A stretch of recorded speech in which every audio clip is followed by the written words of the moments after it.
Xin chào tất cả các bạn và chúng ta đã quay lại với chuyên đề về phần nói, nghe và đọc của sách 한국어와 한국 문화 중급 2. Bài chính 한국의 경제, nền kinh tế của Hàn Quốc.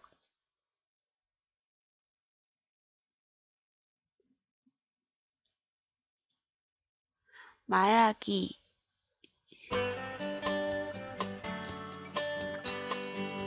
이민자를 위한 한국어와 한국문화 중급 2. 국화, 한국의 경제. 말하기. 핫산 씨, 뭐 하고 있어요? 뉴스를 보고 있는데 내년에도 물가가 계속 오르고 소비와 투자도 줄 거라고 하네요. 지금도 사업이 안 되는데 정말 걱정이에요. 이렇게 계속 손해를 보느니 차라리 회사를 정리하고 중소기업에 취직을 해서 월급을 받는 게 나을 것 같아요. 핫산 씨 회사는 농수산물을 수입하고 있죠? 네, 맞아요. 그런데 경기도 안 좋은데 환율도 많이 올라서 손해가 너무 많아요.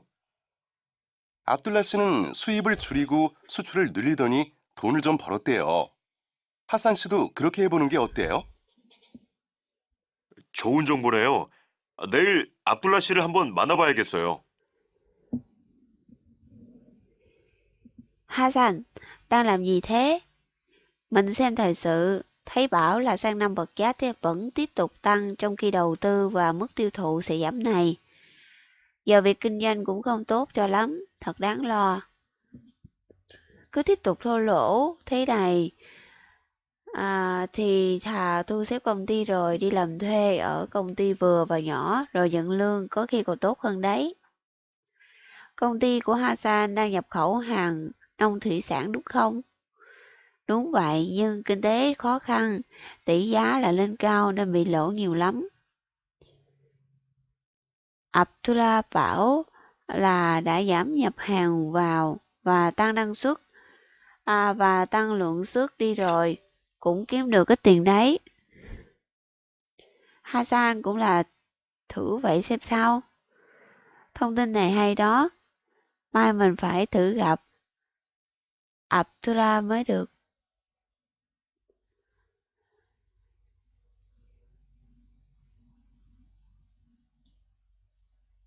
듣기, 듣기. 다음은 경제 뉴스입니다. 잘 듣고 질문에 답하세요. 설 명절을 앞두고 전기와 가스요금, 그리고 교통요금, 채소값 등 안 오르는 게 없습니다. 즐거운 명절이어야 하는데 부담만 많아지고 지갑은 자꾸 가벼워져서 걱정입니다. 한동수 기자입니다. 20년 가까이 식당을 운영하고 있는 김현숙 씨. 최근 손님이 많이 줄어 어려운데 임대료 부담에 전기, 가스 요금까지 모두 올라 걱정이 많습니다. 전기 요금하고 가스 요금이 많이 올랐어요. 겨울에는 난방도 해야 하고 밑에서 탕도 끓여야 하는데 걱정이에요. 매달 빚만 늘고 있는데 이렇게 장사를 하느니 차라리 가게를 정리하는 게 나을 것 같아요. 전기와 가스는 작년보다 4% 이상, 지역 난방 요금은 7% 넘게 올랐습니다. 여기에 지난해 인상된 대중교통 요금, 전월세 값은 7년째 내려갈 줄 모릅니다. 당장 다음 주로 다가온 설을 앞두고 식탁 물가는 더 비상입니다. 올겨울 폭설과 냉해 때문에 배추는 무려 3배, 당근은 2배 이상 값이 오르는 등 채소는 작년보다 30% 가까이 비싸졌습니다. 다행히 국제 유가는 내려가고 있어 소비자 물가는 안정세를 보이고 있지만 계속 오르기만 하는 생활 물가에 서민들의 부담은 커져만 갑니다. KBC 뉴스 한동수입니다.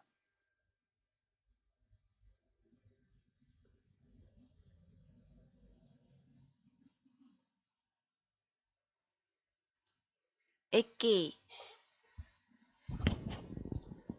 한강의 기적. 작은 영토와 자원이 부족했던 한국은 1960년대 국민소득 78달러로 세계에서 가장 가난한 나라였습니다.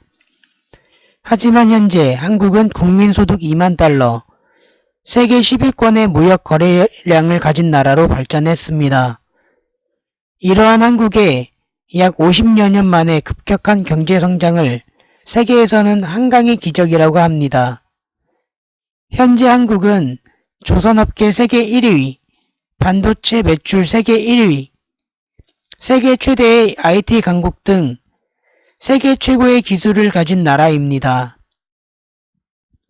또한 1988년과 2002년에는 서울 88 올림픽과 월드컵을 주최하며 세계적으로 이름을 알렸습니다. 하지만 한국에도 어려움은 있었습니다.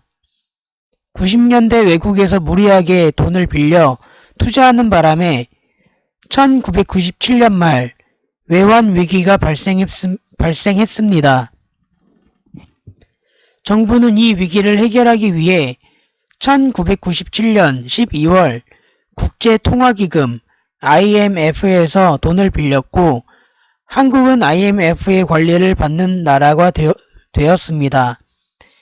하지만 이러한 경제 위기를 극복하기 위해 국민들은 자발적으로 금 모으기 운동, 달러 모으기 운동 등을 하며 위기를 이겨내기 위해 한마음으로 노력했습니다. 그 결과 한국은 IMF의 돈을 모두 갚으며 위기를 이겨냈고 위기 이후 더 단단한 경제 강국이 되었습니다.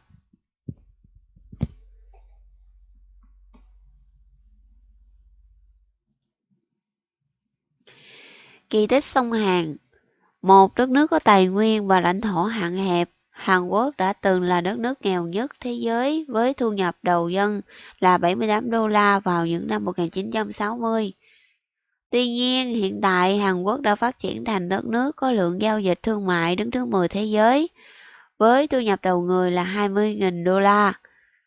Trên thế giới gọi sự phát triển kinh tế vượt bậc trong khoảng 50 năm như thế này của đất nước Hàn Quốc là kỳ tích sông Hàn.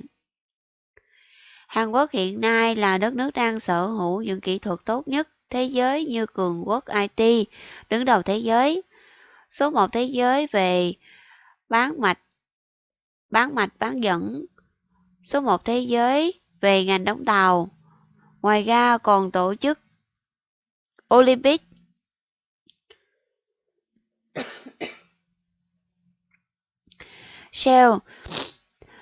Seoul 88 vào năm 1988, World Cup vào năm 2002 và đã được lan rộng tên tuổi ra tầm thế giới.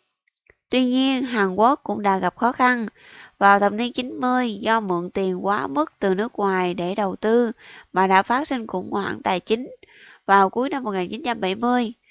Để khắc phục khủng hoảng này, chính phủ đã mượn tiền ở Quỹ tiền tệ quốc tế IMF vào tháng 12 năm 1997 và Hàn Quốc đã trở thành đất nước chịu sự quản lý của IMF.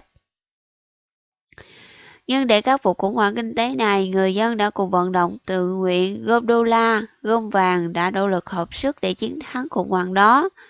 Kết quả là Hàn Quốc đã trả được hết nợ tiền của IMF và thoát khỏi khủng hoảng và sau đó trở thành cường quốc có kinh tế vững mạnh hơn.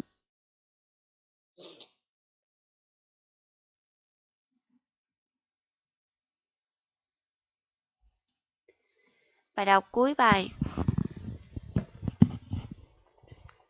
20-50 클럽 가입.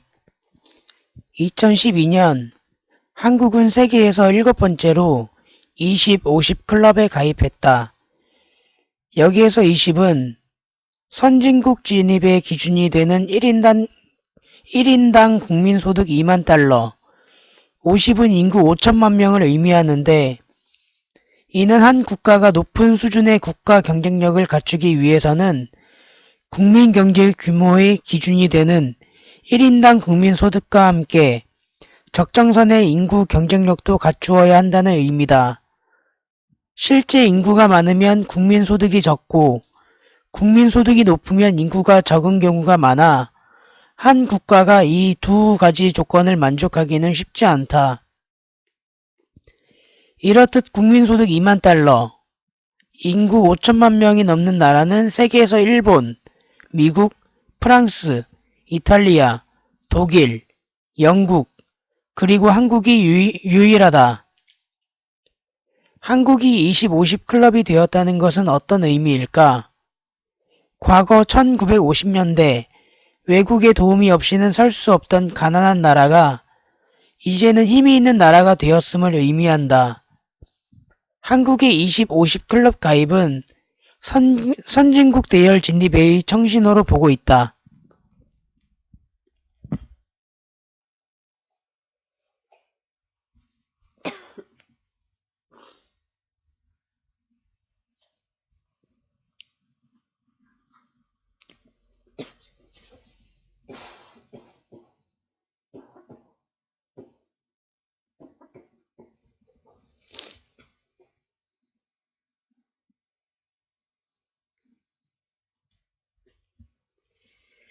Năm 2012, Hàn Quốc đã tham gia vào nhóm quốc gia Club 2050 và đứng thứ 7 trên thế giới.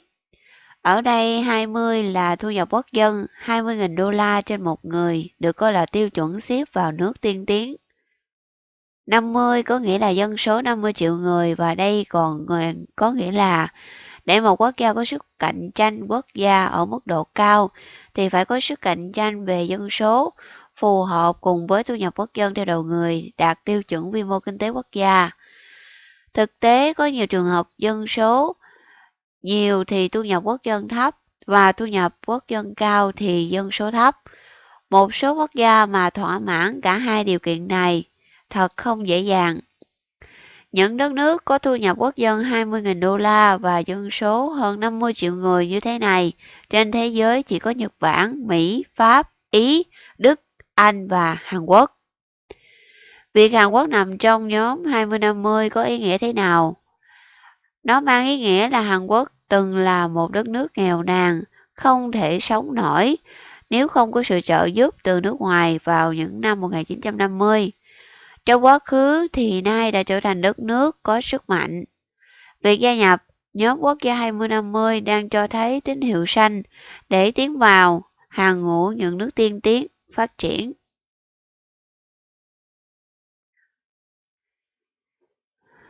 Và chúng ta đã kết thúc bài 9. Hẹn gặp lại các bạn ở bài 10. Xin chào tất cả các bạn.